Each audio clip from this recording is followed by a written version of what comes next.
สบายดีพี่น้องมื้อนี้สิพามาเบิ่งคลิปสาวลาวที่เพิ่นสร้างบ้านอยู่บ้านผัวเพิ่นเนาะและบ้านนี้พี่น้องทั้งผัวเพิ่นบ่ให้สร้างบ้านในนั้นเนาะทั้งที่เรือนก็สร้างแล้วมาครึ่งหนึงแล้วเนาะคลิปนี้เป็นบทเรียนที่ราคาแพงมากพี่น้องเนาะสำหรับวัยรุ่นที่สร้างครอบครัวใหม่นะพี่น้องเนาะไปเบิ่งไปชมกันเลยเนาะ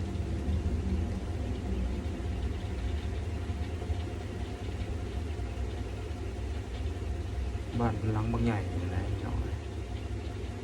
น้อยๆได้นี่บ้าน2 ห้องนอนนะ1 ห้องน้ำ1 ห้องโถงบ้านมันต้องเลยก็ใหญ่สมควรสร้างกำลังก่อขึ้นจำหมดเลยเนาะตั้งแต่ตัดหลังคาหรือว่ามุ้งเนาะ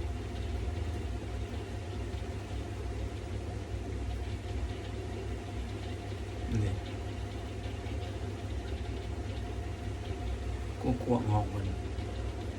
ห้องบ้านมันกว้างพี่น้องนะ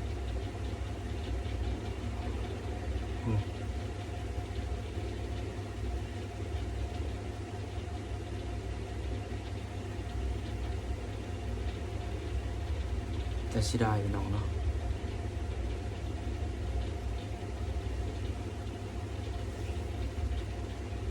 หลังบักใหญ่นะกำลังสิแล้วยังแต่มุ้ง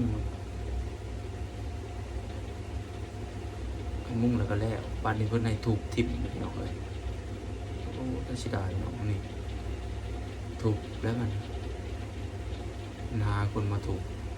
จนเนี่ยอะไรก็พี่น้องทางผัวเป็นบ่ยอมเนาะอยากซื้อก็บ่ขายนะอยากขายให้ก็บ่เอาอยากให้ถูกอย่างเดียวจนเป็นได้ถูกแต่อีตนสงสารเนาะสิเก็บเงินมาได้เพิ่นไปเรียนอยู่ไทย 3-4 ปีเพื่อสิได้เงินมาให้เดือน